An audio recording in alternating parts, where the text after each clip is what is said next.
নমস্কার, আমার চ্যানেলে স্বাগত। আজকে আমরা ক্লাস 9 এর টিস্যু সিস্টেম যেটা পড়ছিলাম তার নেক্সট এবং লাস্ট টিস্যুটা নিয়ে আজকে আমরা পড়ব, যেটা হলো কানেকটিভ টিস্যু। দেখো, আমরা যখন কোনো বিল্ডিং তৈরি করি, সেই বিল্ডিংটা তৈরি করতে গিয়ে আমরা যখন ইটগুলো লাগাই, সেই ইটের মাঝখানে কিন্তু আমরা সিমেন্ট দিই, তাই না? তাহলে ভাবো, যদি আমরা সেই সিমেন্টটা ব্যবহার না করি, আজকে এইভাবে যদি ইটগুলো পরপর লাগিয়ে আমরা যদি জাস্ট বসিয়ে দিই সিমেন্ট ছাড়াই, তখন কি হবে? তখন দেখবো কিছুক্ষণ পরে কিন্তু এই টোটাল যে বিল্ডিংটা কিন্তু ধসে যাবে। কেন ধসে যাবে? কারণ এই ইটগুলোর মধ্যে মধ্যে প্রপার কিন্তু সিমেন্টিক মেটেরিয়াল নেই, তাই না? তার মানে এই ইটগুলোকে যদি আমি এমনি পরপর করে সাজিয়ে একটা বড় দেওয়ালের মতো তৈরি করি, সেটা কিন্তু কখনোই লং লাস্টিং হবে না। কেন হবে না? কারণ এই ইটগুলো কোথাও না কোথাও আলাদা আলাদা রয়েছে, এরা নিজেদের সাথে অ্যাটাচড নেই, তাই না? তখন আমরা কি করলাম, যেই আমরা এই ইটগুলোর মাঝখানে সিমেন্টিং মেটেরিয়াল ভরে দেব, অর্থাৎ যেই এই ইটগুলো পরস্পরের সাথে অ্যাটাচ হয়ে যাবে, তখনই কিন্তু এই যে বিল্ডিংটা বা এই যে দেওয়ালটা আমরা তৈরি করছিলাম, এই দেওয়ালটা কিন্তু লং লাস্টিং করবে, তাই না? ঠিক সেম ভাবে ভাবো, আমাদের এই টোটাল বডি স্ট্রাকচারটা যদি একে অপরের সাথে কানেক্ট না থাকে, যদি একে অপরের সাথে যুক্ত না থাকে, তাহলে কখনোই কিন্তু আমাদের বডিটা এত পারফেক্ট তৈরি হবে না। তাই ওই যে টিস্যুটা আমাদের এই টোটাল বডির প্রত্যেকটা পার্ট এবং অর্গানের সাথে এই কানেকশনটা তৈরি করে, তাই না? তাহলে প্রত্যেকটা অর্গান এর সাথে এই যে কানেকশনটা যে টিস্যুটা তৈরি করছে, তাকেই আমরা বলছি কানেকটিভ টিস্যু। তাকেই আমরা বলছি কানেকটিভ টিস্যু। ঠিক আছে? তার মানে যে পার্টিকুলার টিস্যুটা আমাদের প্রত্যেকটা বডি পার্টের সঙ্গে যোগাযোগ স্থাপন করে, সেই পার্টিকুলার টিস্যুটাকে আমরা বলবো কানেকটিভ টিস্যু। আজকে আমরা এই কানেকটিভ টিস্যু নিয়ে আলোচনা করব। কিভাবে আলোচনা করব? খুব সিম্পল ভাবে আমি বলছি, আমরা ওভারঅল প্রথমে কানেকটিভ টিস্যু নিয়ে আলোচনা করব, যে প্রত্যেকটা কানেকটিভ টিস্যু ওভারঅল কি কি জিনিস নিয়ে গঠিত, তাদের মধ্যে সিমিলারিটি কোথায়। তারপর সেই সিমিলারিটিটাকে ধরে আমরা কিন্তু আস্তে আস্তে প্রত্যেকটা কানেকটিভ টিস্যুকে আলাদা করে নেব। ঠিক আছে? দেখো, যদি আমাকে প্রথমেই বলতে হয় যে একটা কানেকটিভ টিস্যু কি, ঠিক আছে, জাস্ট মনে করবে, একদম সিম্পল ভাবে আমি বলছি, তুমি জাস্ট মনে করবে একটা জঙ্গল, যে জঙ্গলের মধ্যে অনেক কটা বাঁদর বা মাংকি রয়েছে, ব্যাস, আর কিচ্ছু নয়। তার মানে কানেকটিভ টিস্যু হচ্ছে একটা মাংকি জঙ্গল ছাড়া কিচ্ছু নয়। একটা জঙ্গলে আমরা কি পাই? একটা জঙ্গলে আমরা গ্রাউন্ড পাই, ভূমি পাই, এবং সেই ভূমির উপরে দাঁড়িয়ে থাকে কয়েকটা গাছ, এবং সেই গাছগুলোর মধ্যে লাফিয়ে বেড়াচ্ছে কতগুলো বাঁদর। তোমরা জাস্ট এই সিনারিওটাকে মাথায় রেখে এই কানেকটিভ টিস্যুটা পড়ো, দেখো একদম ইজি হয়ে যাবে। দেখো, তাহলে এই হচ্ছে সেই মাংকি গার্ডেনটা, যেটা একটা কানেকটিভ টিস্যু। আমি বলেছিলাম যে মাংকি গার্ডেনটাকে মাথায় রাখবে, কানেকটিভ টিস্যু বুঝতে একটুকুও প্রবলেম হবে না। দেখো, একটা জঙ্গলের মধ্যে তাহলে আমরা কি কি পাচ্ছি? আমরা পাচ্ছি একটা গ্রাউন্ড, যেই গ্রাউন্ডটার উপরে গাছগুলো দাঁড়িয়ে থাকবে, এবং গাছগুলোর সাথে দেখো ওই যে মাংকিগুলো, সেগুলো দুটো গাছকে এরকম করে আঁকড়ে ধরে বসে আছে। তাহলে এটাকে আমরা একটা মাংকি গার্ডেন, মাংকি একটা জঙ্গল বলতে পারি। ঠিক আছে? দেখো, প্রথমেই আমরা যে গ্রাউন্ডটা পাচ্ছি, এই গ্রাউন্ডটাকে বলা হয় গ্রাউন্ড সাবস্টেন্স। এটাকে বলা হয় গ্রাউন্ড সাবস্টেন্স। হলো? তাহলে আমরা গ্রাউন্ড সাবস্টেন্স পেলাম। এই গ্রাউন্ড সাবস্টেন্সে দাঁড়িয়ে থাকবে লম্বা লম্বা ভাবে যেগুলো দাঁড়িয়ে আছে, এগুলোকে বলা হয় ফাইবারস।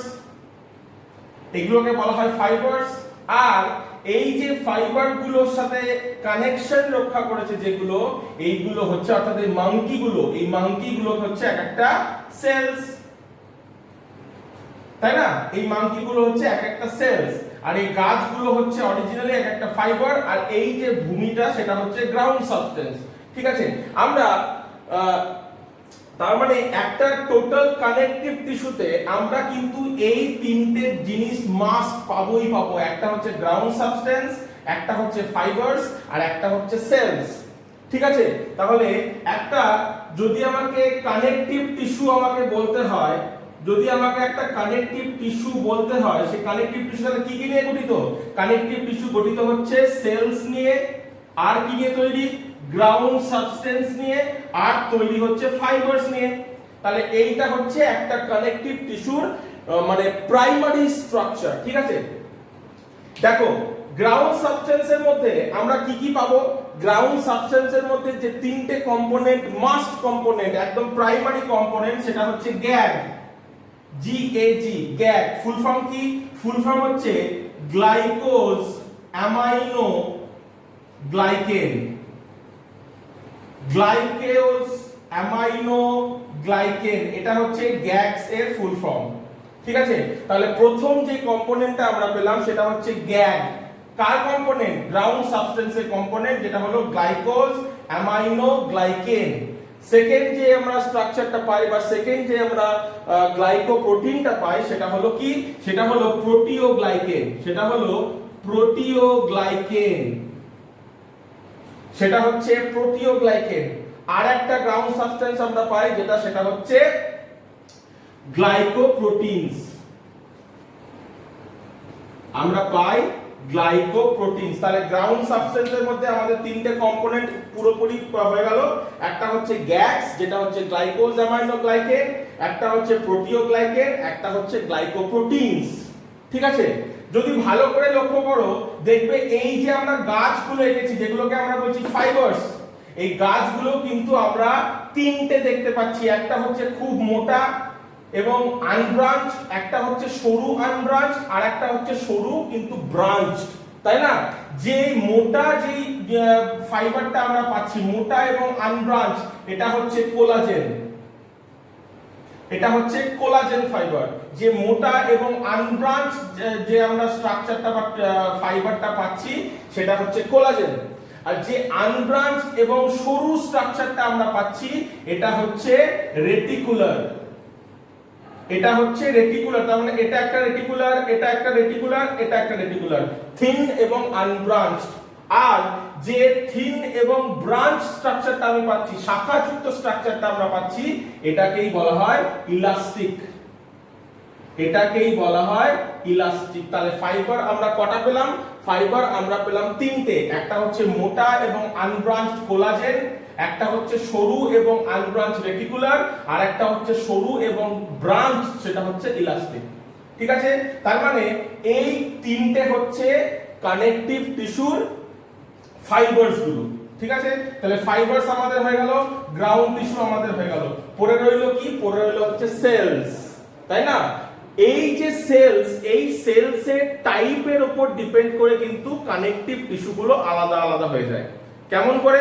দেখো আমরা সেলস গুলো দেখবো, আর দেখবো কিভাবে ওই সেলস গুলোর টাইপ যেই চেঞ্জ হচ্ছে, টিস্যুটার টাইপও কিন্তু চেঞ্জ হয়ে যাবে। দেখো এখানটা একটু মুছে দিচ্ছি।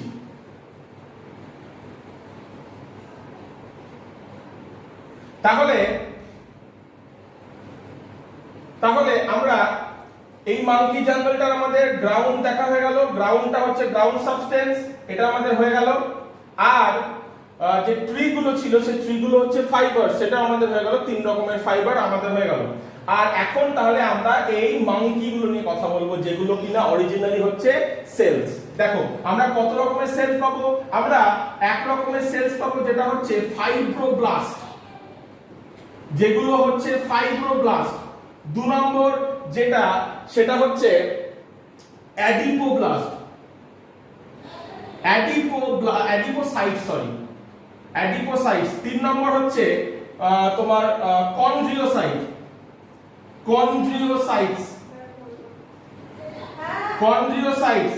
চার নম্বরটা হচ্ছে তোমার যেটা, সেটা হচ্ছে অস্টিওসাইটস। পাঁচ নম্বরটা হচ্ছে লিউকোসাইটস এবং অ্যারিথ্রোসাইট, তাই না? অ্যারিথ্রোসাইটস। তাহলে আমরা একটা কানেকটিভ টিস্যুতে কিন্তু এত রকমের সেলস পাই। আর এই সেলস গুলোর যে তোমার টাইপ গুলো আমরা দেখতে পাচ্ছি, যেই চেঞ্জ হবে টাইপগুলো, ওই কানেকটিভ টিস্যুটা টাইপটাও কিন্তু চেঞ্জ হয়ে যাবে। কিরকম? যখনই আমরা ফাইব্রোব্লাস্ট অ্যাজ এ সেল পাবো, তখন সেই কানেকটিভ টিস্যুটা হয়ে যাবে হয় এরিওলার, না হলে টেন্ডন, না হলে লিগামেন্ট। যেই আমরা সেল হিসাবে অ্যাডিপোসাইট পাবো, সঙ্গে সঙ্গে সেই কানেকটিভ টিস্যুটা হয়ে যাবে অ্যাডিপোজ টিস্যু। যেই আমরা কন্ড্রিওসাইটস পাবো, সঙ্গে সঙ্গে সেই কানেকটিভ টিস্যুটা হয়ে যাবে কার্টিলেজ। যেই আমরা অস্টিওসাইটস পাবো, সঙ্গে সঙ্গে সেই কানেকটিভ টিস্যুটা হয়ে যাবে অস্থি বা বোন। লিউকোসাইট এবং তোমার এরিথ্রোসাইট, তোমরা জানো লিউকোসাইট হচ্ছে শ্বেতকণিকা বা ডব্লিউবিসি, এরিথ্রোসাইট হচ্ছে রেড ব্লাড সেল বা আরবিসি। তাহলে এই যে লিউকোসাইট এবং এরিথ্রোসাইট যেই হয়ে যাবে, সঙ্গে সঙ্গে সেটা হয়ে যাবে কি? সঙ্গে সঙ্গে সেটা হয়ে যাবে তোমার ব্লাড, তাই না? তাহলে দেখো, এই ওভারঅল আলোচনাটার মাধ্যমে আমরা দেখলাম যে সেলগুলো যেই চেঞ্জ হয়ে যাচ্ছে, সঙ্গে সঙ্গে কিন্তু ওই যে কানেকটিভ টিস্যু তার টাইপটাও কিন্তু চেঞ্জ হয়ে যাচ্ছে। ঠিক আছে, এবারে আমরা একবার এই ফর্মুলাটা দিয়ে তাকাবো। আমি কি বললাম? Connective tissue is equal to cell plus ground substance plus fibre. এটা আমরা পেলাম, তাই তো? কিন্তু দেখো তো, এই সেলটাকে বাদ দিয়ে যদি আমি সেলটাকে ঢেকে দিই, তাহলে এই যে গ্রাউন্ড সাবস্টেন্স এবং আমরা ফাইবারটা পেলাম, এটা তো সেলের বাইরে, তাই না? এটা তো সেলের বাইরে। তার মানে এই গ্রাউন্ড সাবস্টেন্স এবং এই যে ফাইবার, এটাকে আমরা একসাথে কি বলতে পারি? সেলের বাইরে, তাই না? বাইরেটাকে আমরা এক্সট্রা বলি। তাই এই দুটোকে আমরা বলতেই পারি এক্সট্রা সেলুলার ম্যাট্রিক্স, তাই না? তার মানে যদি আমাকে অ্যাকচুয়ালি বলতে হয় যে কানেকটিভ টিস্যু কি নিয়ে গঠিত, আমি বলবো কানেকটিভ টিস্যু তৈরি হচ্ছে সেল নিয়ে এবং সেলের বাইরে বা সেলগুলোকে ঘিরে থাকা এক্সট্রা সেলুলার ম্যাট্রিক্স নিয়ে গঠিত। আর এই এক্সট্রা সেলুলার ম্যাট্রিক্সটা গঠিত হচ্ছে গ্রাউন্ড সাবস্টেন্স এবং ফাইবার গুলোকে নিয়ে। ঠিক আছে, তাহলে এইটা হচ্ছে কিন্তু একটা কানেকটিভ টিস্যুর কি? একটা কানেকটিভ টিস্যুর আমি ফর্মুলা বলতে পারি যে কানেকটিভ টিস্যু মানে হচ্ছে is equal to cell plus extra cellular matrix. ঠিক আছে, আর এক্সট্রা সেলুলার ম্যাট্রিক্সটা কি নিয়ে গঠিত? এক্সট্রা সেলুলার ম্যাট্রিক্সটা গঠিত হচ্ছে গ্রাউন্ড সাবস্টেন্স এবং ফাইবার নিয়ে। তাহলে যখন তোমরা মানে যদি পরীক্ষাতে বা কখনো লিখতে হয়, তাহলে তোমরা এটা লিখবে যে cell plus extra cellular matrix. তোমাদেরকে তাহলে গ্রাউন্ড সাবস্টেন্স আর ফাইবারকে আলাদা করে লিখতে হবে না। তোমরা লিখতে পারো যে cell plus ground substance plus fibres, কিন্তু অতটা লেখার কোনো দরকার নেই। তুমি যেই লিখে দেবে cell plus extra cellular matrix, পরীক্ষক বুঝে যাবে যে এক্সট্রা সেলুলার ম্যাট্রিক্স বলতে তুমি গ্রাউন্ড সাবস্টেন্স এবং ফাইবারস এই দুটোকে একসাথে বলছো। ঠিক আছে, আমরা যখন টাইপগুলো পড়বো, যখন আমরা কানেকটিভ টিস্যুর টাইপগুলো যখন পড়বো, তখন দেখবো সেলটা তো চেঞ্জ হচ্ছেই, তোমরা পেয়ে গেলে খোঁজ। আর এক্সট্রা সেলুলার যে ম্যাট্রিক্সটা, সেই এক্সট্রা সেলুলার ম্যাট্রিক্সটাও কিন্তু অল্প করে তাদের নেচারটা চেঞ্জ করবে। কোথাও দেখবো এক্সট্রা সেলুলার ম্যাট্রিক্সটা খুব বেশি মানে সংখ্যায়, মানে ম্যাট্রিক্সের পরিমাণটা কম, সেখানে ফাইবারটা, সেখানে যে টিস্যুটা তৈরি হবে সেটা হবে খুব শক্ত, তাই না? তাহলে সেখানে হার্ড আমরা একটা পাবো স্ট্রাকচার কানেকটিভ টিস্যু। কোথাও দেখবো ওটা একটু সফট, তো তখন আমরা একটা যেটা পাবো সেটা একটু সফট কানেকটিভ টিস্যু পাবো। আবার কোথাও দেখবো এই যে এক্সট্রা সেলুলার ম্যাট্রিক্স, সেটা একদম লিকুইডিফাই, একদম তরল, সেখানে কিন্তু আমরা টিস্যুটা তরল পাবো। ঠিক আছে, তাহলে এই যে একটা কানেকটিভ টিস্যুর যে তোমার নেচার, সেই নেচারটা কিন্তু সেল এবং এক্সট্রা সেলুলার ম্যাট্রিক্স এই দুজনের নেচারের উপর ডিপেন্ড করে। ঠিক আছে, বেশ, চলো এবারে আমরা ওই যে কানেকটিভ টিস্যুটা তার একটা ছকের মতো করে আগে শ্রেণীভাগ করে নিই। প্রথমেই কানেকটিভ টিস্যুকে আমরা দুটো ভাগে ভাগ করলাম, একটা হচ্ছে প্রপার কানেকটিভ টিস্যু আর একটা হচ্ছে স্পেশালাইজড কানেকটিভ টিস্যু। প্রথমেই ভাগ করছি প্রপার কানেকটিভ টিস্যু এবং স্পেশালাইজড কানেকটিভ টিস্যু। ওকে, আর প্রপার টিস্যুটাকে ফার্দার আমরা দুটো ভাগে ভাগ করব, একটা হচ্ছে ডেন্স কানেকটিভ টিস্যু আর একটা হচ্ছে loose connective tissue. Dense connective টিস্যুতে কি হয়? ডেন্স কানেকটিভ টিস্যুতে আমরা যে সেলটা আমরা পাবো, সেই সেলের পরিমাণটা বেশি হবে কার তুলনায়? ওই ম্যাট্রিক্সের তুলনায়। ঠিক আছে, তাহলে এখানে সেলের পরিমাণটা বেশি ম্যাট্রিক্সের তুলনায়, অর্থাৎ সেলের সংখ্যাটা এখানে বেশি থাকবে, ম্যাট্রিক্সের পরিমাণটা এখানে কম থাকবে। ঠিক আছে, তাহলে দেখো, তাহলে ডেন্স আমরা এর জন্যই বলছি, তাহলে যেই ম্যাট্রিক্সটা কম থাকবে সেলটা বেশি থাকবে, তার মানে সেলগুলো একদম ডেন্সলি মানে ঘন সন্নিবিষ্টভাবে অবস্থান করবে, তাই না? তার জন্য আমরা বলছি ডেন্স কানেকটিভ টিস্যু। ঠিক আছে, এই ডেন্স কানেকটিভ টিস্যুর মধ্যে আমরা কি কি ভাগ পাই? আমরা পাচ্ছি টেন্ডন আর একটা পাচ্ছি লিগামেন্ট। কি জিনিস বলছি দেখো, আমরা একটু আগেই বললাম ওই যে দুটো ইটকে একসাথে কানেক্ট করছে কি ওই সিমেন্টিং মেটেরিয়ালটা, তাই না? তাহলে ওই সিমেন্টিং মেটেরিয়ালটা কি করছে? ওই সিমেন্টিং মেটেরিয়ালটা ওদেরকে ওই ইট দুটোকে সাপোর্ট করছে, ওই ইট দুটোকে কানেক্ট করছে বা ওই ইট দুটোকে প্যাকেজ করছে, তাই না? তাহলে প্যাকেজিং মেটেরিয়াল হিসাবে বা কানেক্টিং মেটেরিয়াল হিসাবে বা সাপোর্টিং মেটেরিয়াল হিসাবে কাজ করছে ওই সিমেন্টটা।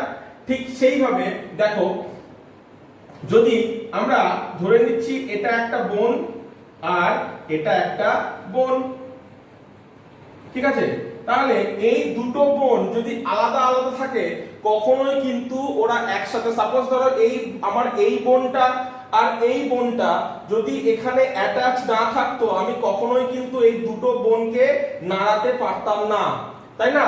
তার মানে নিশ্চয়ই ওই যে দুটো ইটের মাঝখানে যেরকম সিমেন্টিং মেটেরিয়ালটা ছিল ঠিক সেরকম দুটো হাড়ের মাঝখানেও একটা কানেকশন বা প্যাকেজিং মেটেরিয়াল থাকবে, যেটাকে আমরা বলবো লিগামেন্ট। কি বলবো? দেখো, লিগামেন্ট।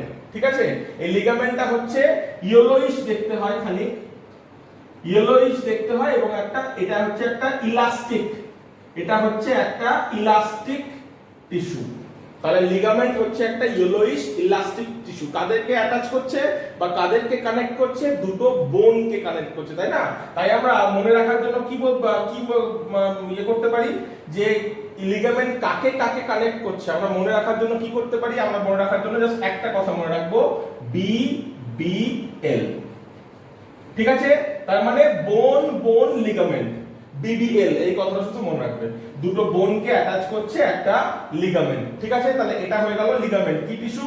Dense connective tissue. ঠিক সেম ভাবে ভাবো, এটা মুছে দিচ্ছি, ভাবো দুটো একটা হাড় কিন্তু কখনোই নিজে থেকে মানে নড়াচড়া করতে পারে না, সেটার জন্য তার হেল্প দরকার। কার? আমরা পড়েছি যখন আমরা মাসল টিস্যু বললাম, একটা পেশি ছিল, নাম হচ্ছে ঐচ্ছিক পেশি, তাই না? আমার এখানে একটা মশা বসলো, সেটাকে মারার জন্য আমি হাতটাকে নিজের ইচ্ছায় নিয়ে আসছি, কার সাহায্যে?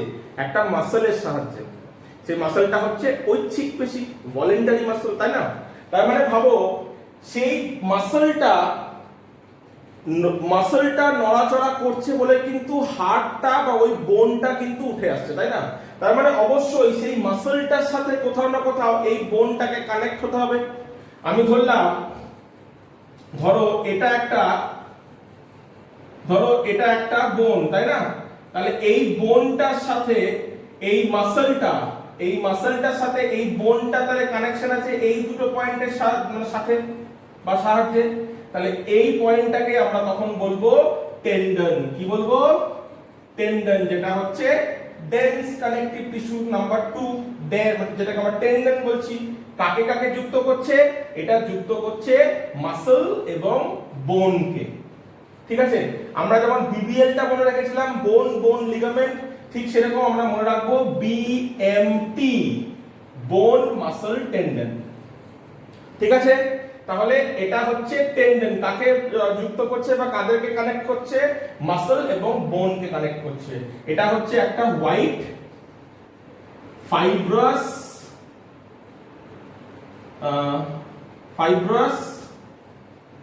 একটা টিস্যু।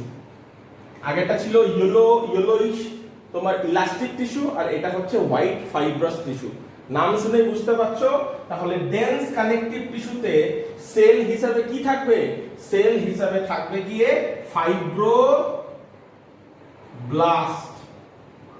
ফাইব্রোব্লাস্ট থাকবে তোমার সেল হিসাবে, আর ম্যাট্রিক্সের মধ্যে আমরা ফাইবার হিসাবে বেশি সংখ্যায় পাবো গিয়ে হচ্ছে কোলাজেন। এটা আমরা পাবো লিগামেন্টও পাবো, আমরা টেন্ডনও পাবো। ঠিক আছে, তাহলে এটা তোমার হয়ে গেল ডেন্স কানেকটিভ টিস্যু। কি কি পেলাম আমরা ভাগ? একটা হচ্ছে টেন্ডন, একটা হচ্ছে লিগামেন্ট। এখানে সেলের পরিমাণটা বেশি, ম্যাট্রিক্সের পরিমাণটা কম। লিগামেন্ট বোন আর বোনকে কানেক্ট করছে, মাসল আর বোনকে কানেক্ট করছে হচ্ছে টেন্ডন। ঠিক আছে, এখানে আমরা ফাইব্রোব্লাস্ট সেল পাবো, আর ম্যাক্সিমাম ফাইবার হিসেবে আমরা পাবো গিয়ে ম্যাট্রিক্সের মধ্যে কি? ম্যাট্রিক্সের মধ্যে পাবো কোলাজেন। আর কোলাজেন থাকে বলেই এগুলো অনেকটা শক্ত হয় এবং ইলাস্টিক হয়। ঠিক আছে, দেখো হয়ে গেল, এটা তোমার হয়ে গেল গিয়ে ডেন্স কানেকটিভ টিস্যু। এটা মুছে দিচ্ছি, এটা তোমার হয়ে গেল ডেন্স কানেকটিভ টিস্যু, মুছে দিলাম। তাহলে প্রপারে লাস্ট আরেকটা যেটা পড়ে রইলো সেটা হচ্ছে লুজ কানেকটিভ টিস্যু। এখানে তোমরা নাম শুনে বুঝতে পারছো, এখানে যে সেলগুলো থাকবে সেই সেলগুলো একটু লুজলি অবস্থান করবে, এবং এখানে যে ম্যাট্রিক্সটা আমরা পাবো, এখানে যে ম্যাট্রিক্সটা আমরা পাবো সেটা অনেকটা জেল ফর্মে থাকবে, সেটা অনেকটা জেল ফর্মে থাকবে। ঠিক আছে, আর এখানেও কিন্তু আমরা ফাইব্রোপ্লাস্ট পাবো অ্যাজ এ সেল। কোথায়? এই অ্যারিওলার টিস্যুতে। ঠিক আছে, তাহলে অ্যারিওলার টিস্যুতে কিন্তু আমরা, এটা মুছে দিচ্ছি, অ্যারিওলার টিস্যুতে কিন্তু আমরা পাবো কি সেল হিসাবে আমরা পাবো ফাইব্রোব্লাস্ট সেল, আর অ্যাডিপোস টিস্যুতে আমরা পাবো অ্যাডিপোসাইট। অ্যাডিপোসাইট, তাহলে যদি কেউ বলে যে অ্যাডিপোস টিস্যুতে আমরা কোন ধরনের সেল পাই, অ্যাডিপোস টিস্যুতে আমরা পাবো অ্যাডিপোসাইট, আর এরিওলার টিস্যুতে আমরা পাবো ফাইব্রোব্লাস্ট সেল। দেখো আমাদের এই স্কিনটা কি ধরনের টিস্যু? এপিথেলিয়াল টিস্যু বা এপিথেলিয়াম টিস্যু, তাই না? তাহলে দেখো মাসলের উপরেই তো স্কিন অবস্থান করে, তাই না? এখানেও কিন্তু সেই সেম জিনিস।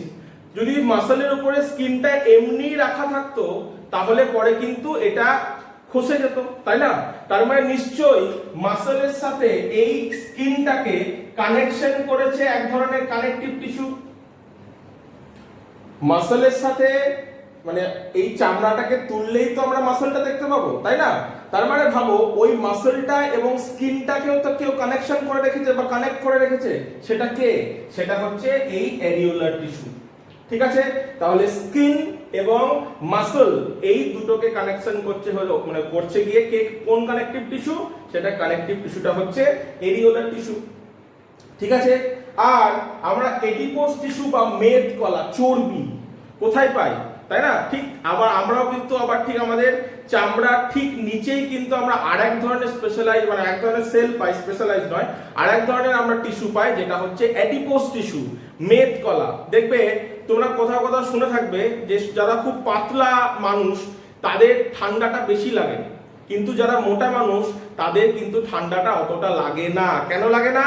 কারণ তাদের দেহে ওই অ্যাডিপোস টিস্যুর পরিমাণটা বেশি, আর অ্যাডিপোস টিস্যু বা মেদ কলা যেটা, চর্বি যেটা, সেটা ইনসুলেটর রূপে কাজ করে। তাই আমাদের বলতে মোটা মানুষদের আর কি ঠান্ডাটা কম লাগে। ঠিক আছে, তাহলে এটাও কিন্তু ঠিক আমাদের স্কিনের নিচেই অবস্থান করবে, এবং ওই যে সেলগুলো থাকবে এক্ষেত্রে এডিপোস টিস্যুর ক্ষেত্রে যে এডিপোসাইটস, সেই এডিপোসাইটস গুলো কিন্তু লুজলি অবস্থান করবে, এবং এখানে যে ম্যাট্রিক্সটা আমরা পাবো সেই ম্যাট্রিক্সটা জেল ফর্মে থাকবে। ঠিক আছে, তাহলে এটা হয়ে গেল তোমার লুজ কানেকটিভ টিস্যু, এরিওলার এবং এডিপোস টিস্যু। ঠিক আছে, এইবারে আমরা আসবো স্পেশালাইজড কানেকটিভ টিস্যুতে। এই পাঁচটা গোটাটাই মুছে দিলাম। তাহলে আমার হাতে এখন শুধুমাত্র পড়ে রয়েছে কি? আমার হাতে এখন শুধুমাত্র পড়ে রইল স্পেশালাইজড কানেকটিভ টিস্যু। দেখো বোন, তাই না? আমরা কি বলি বাংলাতে, কি বলে? অস্থি। তাহলে বোনের মধ্যে যে সেলটা থাকবে সেই সেলটা হচ্ছে অস্টিওসাইট, তাই না? কি করে মনে রাখবো? অস্থি কথাটা মনে রাখবো। অস্টিও কথাটা কিন্তু অস্থি থেকেই এসছে। তাহলে অস্থি হচ্ছে অস্টিওসাইট। কোন ধরনের কানেকটিভ টিস্যুতে আমরা পাচ্ছি? আমরা পাচ্ছি বোন, তাই না? হাড়, সেই হাড়ে আমরা কিন্তু অস্টিওসাইট অ্যাজ এ সেল পাচ্ছি, আর এখানে ম্যাট্রিক্সটা কিন্তু অনেকটাই হার্ড, তাই না? দেখো আর এখানে মেইনলি বোনের মধ্যে যে ধরনের ম্যাট্রিক্সে আমরা এগুলো পাবো, উপাদানগুলো পাবো, সেটা হচ্ছে ক্যালসিয়াম। এখানে প্রচুর পরিমাণে আমরা ক্যালসিয়াম পাই, তাই না? দেখো তাহলে এটা হয়ে গেল তোমার বোন। যে বোন বা অস্থি আমাদের শরীরের বা আমাদের যে দেহটা তার স্ট্রাকচার তৈরি করে, তাই না? বোন কিন্তু আমাদের শরীরের স্ট্রাকচার তৈরি করে, ঠিক আছে? তাহলে এটা হয়ে গেল বোন। আমাদের শরীরের এমন কিছু কিছু জায়গা আছে যে জায়গাগুলোকে কিন্তু আমরা কোনোভাবেই কি করতে পারি না। দেখো এই যে কানের এখানকার যে এই যে হাড়টা, এই হাড়টা কিন্তু খুব ফ্লেক্সিবল, তাই না? এই হাড়টা অনেকটা ফ্লেক্সিবল। কেন ফ্লেক্সিবল? কারণ ওটা হচ্ছে কার্টিলেজ। কার্টিলেজ হচ্ছে বা তরুণাস্থি হচ্ছে এমন ধরনের এক কানেকটিভ টিস্যু যে কানেকটিভ টিস্যুটা কিন্তু খুব ইলাস্টিক হয়। তাহলে এখানে ম্যাট্রিক্সের মধ্যে আমরা কোন ফাইবারটা পাবো? এখানে আমরা ম্যাট্রিক্সের মধ্যে কিন্তু ইলাস্টিক যে ফাইবারটা, সেই ফাইবারটার পরিমাণ কিন্তু অনেকটাই বেশি হবে, ঠিক আছে? তাহলে দেখো কার্টিলেজের মধ্যে যে কোষগুলো আমরা পাবো, সেই কোষগুলো কি হবে? সেই কোষগুলো হবে কন্ড্রিওসাইট। তোমরা পড়েছো কন্ড্রিকথিস। সেই কন্ড্রিকথিস হচ্ছে তরুণাস্থিযুক্ত মাছ, কোষটা হচ্ছে কন্ড্রিওসাইট। তাহলে তরুণাস্থি বা কার্টিলেজের যে কোষগুলো থাকে, সেই কোষগুলোকে আমরা বলি কন্ড্রিওসাইট। আর এখানে ম্যাট্রিক্সের মধ্যে আমরা যে ইলাস্টিক ফাইবারটা ছিল, সেই ইলাস্টিক ফাইবারটা সংখ্যায় অনেকটা বেশি থাকে, যার জন্য এই যে ইলাস্টিসিটি তরুণাস্থির এইটা আসে। কেন আসে? কারণ ইলাস্টিক ফাইবারটা খুব বেশি পরিমাণে থাকে। আর মনে রাখবে এর যে ম্যাট্রিক্সটা থাকে, সেই ম্যাট্রিক্সটা কিন্তু অনেকটা ওই চিজের মতো। চিজের ভেতরে দেখবে অনেক ফুটো ফুটো থাকে না? চিজের ভেতরে কিন্তু অনেক ফুটো ফুটো থাকে। এই চিজের মতো স্ট্রাকচারটা কিন্তু আমরা পাই কোথায় পাই? ওই মানে যে কার্টিলেজ, সেই কার্টিলেজের ম্যাট্রিক্সটাতে, ঠিক আছে? তাহলে এটা হয়ে গেল তোমার কার্টিলেজ বা তরুণাস্থি। এইবারে আমরা যেটা পড়বো, যেটা হচ্ছে স্পেশালাইজড সেলগুলোর মধ্যে সবথেকে বেশি গুরুত্বপূর্ণ এবং অন্যতম, যেটা হচ্ছে ব্লাড এবং লিম্ফ। ব্লাড, তাই না? রক্ত। ব্লাড বা রক্ত। ব্লাডের মধ্যে আমরা কি কি পাই? আমরা সেল পাই। যে সেলগুলো অবশ্যই একটা ম্যাট্রিক্সের মধ্যে থাকবে, কানেকটিভ টিস্যু আমরা তাই বললাম। সেলগুলোর বাইরে ম্যাট্রিক্স থাকবে। ব্লাডের মধ্যে সেই ম্যাট্রিক্সটাকে আমরা কি বলি? ব্লাডের মধ্যে আমরা সেই ম্যাট্রিক্সটাকে বলি প্লাজমা, তাই না?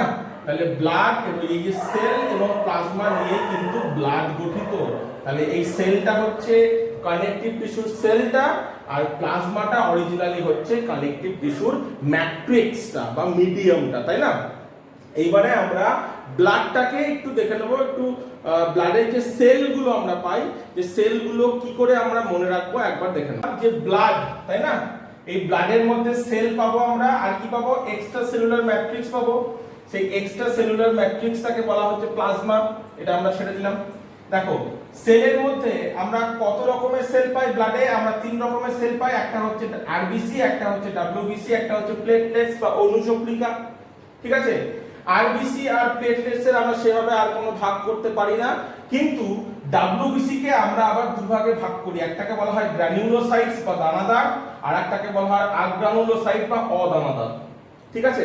দেখো তোমরা মানে 5 রকমের ডাব্লিউবিসির কথা কিন্তু তোমরা সবাই জানো। নিউট্রোফিল, বেসোফিল, ইওসিনোফিল, মনোসাইট এবং লিম্ফোসাইট। এই 5 রকমের শ্বেত রক্তকণিকার কথা কিন্তু তোমরা সবাই জানো। কিন্তু যদি তোমাদেরকে হট করে জিজ্ঞেস করা হয় যে বলতো কোনগুলো দানাদার কোনগুলো অদানাদার, তোমরা একটু হকচকিয়ে যাবে। অবশ্যই যাবে, এবং খুব উঁচু ক্লাসের ছেলেরাও কিন্তু এই হকচকিয়ে যায়। কিন্তু আমি আজকে একটা ট্রিক বলবো, যে ট্রিকটার সাহায্যে তোমরা খুব সহজেই দুটো ভাগকে আলাদা করতে পারবে এবং খুব সহজেই মনে রাখতে পারবে। দেখো দানাদার, তাই না? ভাবো তুমি একটা খুব খড়খড়ে বা দানাযুক্ত তুমি দেওয়ালে হাত দিচ্ছ। হাত দিলে তুমি সেই ওই দেওয়ালের যে দানাগুলো, সেই দানাগুলোকে কি করতে পারবে? সেই দানাগুলোকে তুমি অনুভব করতে পারবে, তুমি ফিল করতে পারবে, তাই না? তার মানে যে সমস্ত মানে শ্বেত রক্তকণিকার পেছনে ফিল এই লেখাটা থাকবে, তারা সবাই হচ্ছে দানাদার, তাই না? কেন? ওই যে বললাম একটা দানাদার দেওয়ালে হাত দিলে তুমি দানাগুলোকে ফিল করতে পারবে। তার মানে নিউট্রোফিল, বেসোফিল আর ইওসিনোফিল। দেখো তিনটের পেছনে আমরা কি পাচ্ছি? ফিল কথাটা পাচ্ছি, দানাকে ফিল করা যায়। তাই এই তিনটে হলো ডাব্লিউবিসির দানাদার বা গ্রানুলোসাইট সেলস। ঠিক আছে, আর বাকি পড়ে রইল দুটো, একটা হচ্ছে মনোসাইট, একটা হচ্ছে লিম্ফোসাইট। তাহলে মনোসাইট বাকিগুলো হয়ে গেল সব অদানাদার, মনোসাইট এবং লিম্ফোসাইটস, তাই না? তাহলে এটা কিন্তু হচ্ছে ওই যে তোমার দানাদার এবং অদানাদার গুলো মনে রাখার শর্ট ট্রিক, যে দানাকে সবসময় ফিল করা যায়, অনুভব করা যায়। তাই যে কটার পেছনে আমরা ফিল কথাটা পাবো তারা হচ্ছে দানাদার শ্বেতকণিকা, আর যেগুলোর পিছনে সাইট পড়ে রইলো বা যে দুটো পড়ে রইলো বাড়তি তারা হচ্ছে অদানাদার। তাহলে এভাবে কিন্তু আমরা এই ডাব্লিউবিসি গুলোকে মনে রাখতে পারি। তাহলে এটা হচ্ছে একটা ব্লাডের শ্রেণীবিন্যাস। আমরা ব্লাডে এত রকমের সেলস পাচ্ছি এবং ম্যাট্রিক্স হিসাবে পাচ্ছি কি? ম্যাট্রিক্স হিসাবে পাচ্ছি গিয়ে প্লাজমা। ঠিক আছে, পরীক্ষাতে একটা প্রশ্ন আসে যে রক্তকে তরল যোগকলা কেন বলে? কেন বলে? কারণ ওই যে রক্ত, সেই রক্তটা কোত্থেকে সৃষ্টি হয়? সমস্ত কানেকটিভ টিস্যু সৃষ্টি হচ্ছে গিয়ে মেসোডার্ম থেকে ভ্রূণের। তাহলে ভ্রূণের মেসোডার্ম থেকে সৃষ্টি হচ্ছে 1 নম্বর কন্ডিশন, আর 2 নম্বর কন্ডিশন হচ্ছে রক্তে কোষীয় উপাদানের তুলনায় ধাত্রের পরিমাণটা বেশি, অর্থাৎ সেলের তুলনায় কিন্তু এখানে প্লাজমা বা ম্যাট্রিক্সের পরিমাণটা কিন্তু অনেকটাই বেশি। তাহলে এখানে আমরা এই কথাটা লিখতে পারি যে সেল লেস দ্যান ম্যাট্রিক্স, তার জন্য এটা হচ্ছে কি? লিকুইড। অতএব মেসোডার্ম থেকে উৎপন্ন হচ্ছে এবং কোষে সেলের থেকে ম্যাট্রিক্সের পরিমাণটা বেশি, তাই আমরা ব্লাডকে লিকুইড কানেকটিভ টিস্যু বলবো। ঠিক আছে, সেম হচ্ছে লিম্ফ বা লসিকা। সেটা কি জিনিস মনে রাখবে? ব্লাডের মানে আমাদের শরীরে যে সমস্ত জায়গাতে রক্ত পৌঁছাতে পারে না, সেই সমস্ত জায়গাতে নিউট্রিশন এবং অক্সিজেন এই সমস্ত জিনিসগুলো পৌঁছে দেওয়ার দায়িত্বটা যে পালন করে সে হচ্ছে লিম্ফ বা লসিকা। ঠিক আছে, তাহলে লিম্ফ বা লসিকাও কিন্তু আমাদের বিভিন্ন অর্গ্যানসের মধ্যে কানেকশন বা যোগাযোগ স্থাপন করছে বা রক্ষা করছে। তাই লিম্ফ বা লসিকাও কিন্তু হচ্ছে one type of connective tissue. চট করে যে কানেকটিভ টিস্যুগুলো আমরা পড়লাম, যে কটা আমরা পড়লাম সেইগুলো থেকে আমরা ওই কানেকটিভ টিস্যুর কাজগুলো একবার দেখে নিই। দেখো বেসিক দিক থেকে একটা কানেকটিভ টিস্যুর ওভারঅল কাজ হচ্ছে মানে দেহের বিভিন্ন অর্গ্যানসের মধ্যে বিভিন্ন যে টিস্যুগুলো তাদের মধ্যে কিন্তু কি তাদের মধ্যে যোগাযোগ স্থাপন করা, তার মানে কানেকশনটা হচ্ছে ওদের বেসিক কাজ। কানেকশন বা যোগাযোগ যেটা, সেই যোগাযোগ স্থাপন করা হচ্ছে কানেকটিভ টিস্যুর প্রধান কাজ। তারপরে কি হয়? তারপরে সাপোর্টিং একটা ব্যাপার আছে যে বিভিন্ন অর্গ্যানগুলোকে সাপোর্ট দেওয়া, তাদেরকে নিউট্রিশন প্রোভাইড করে সাপোর্ট দেওয়া, তাদেরকে বিভিন্ন রকমের তাদেরকে অক্সিজেন প্রোভাইড করে সাপোর্ট দেওয়া। তাহলে এই যেটা এটা হচ্ছে তাহলে একটা সাপোর্ট সিস্টেম হিসাবেও কিন্তু কে কাজ করছে? সাপোর্ট সিস্টেম হিসাবেও কিন্তু কাজ করছে কানেকটিভ টিস্যু। তাহলে এখানে আমরা সাপোর্টকে একটা কাজ হিসেবে ধরতে পারি। আর কি? বাইন্ড করা, তাই না? এটা আমরা দেখছি যে স্কিন, তাই না? স্কিনকে মাসলের সাথে বাইন্ড করছে কার মাধ্যমে? এরিওলার টিস্যুর মাধ্যমে, তাই না? তাহলে বিভিন্ন কলাকোষের মধ্যে যে স্থান, সেই স্থানগুলোকে পূরণ করা, সে বাইন্ড করা, সেগুলোর কাজ কিন্তু এরিওলার টিস্যু বা যেটা একটা কানেকটিভ টিস্যু সেটা কিন্তু করছে। আবার কি করছে? মাসলের সাথে বোনকে কানেক্ট মানে বাইন্ড করছে, বোনের সাথে বোনকে কানেক্ট মানে বাইন্ড করছে। তাহলে এই সমস্ত কাজগুলো কিন্তু করছে কে? কাজগুলো করছে কিন্তু কানেকটিভ টিস্যু। সেখানে এরিওলার করছে, টেন্ডন করছে, তারপরে তোমার যেটাকে আমরা লিগামেন্ট করলাম, সেই লিগামেন্ট গুলো কিন্তু বাইন্ডিং এ একটা বিশেষ ভূমিকা গ্রহণ করছে। ফুড স্টোরেজের ক্ষেত্রে আমরা দেখলাম কে কাজ করছে? ফুড স্টোরেজে ভবিষ্যতের জন্য খাদ্য সঞ্চয় করে রাখা কে কাজ করছে? এডিপোস টিস্যু বা চর্বি বা মেদ, যেটা এডিপোস টিস্যুটা, সেই এডিপোস টিস্যুটা কিন্তু এই ফুড স্টোর করতে সাহায্য করছে। ঠিক আছে, এটা আবার কোথাও ইনসুলেটরের কাজ করছে, তাই না? আর কি? ইমিউনিটি।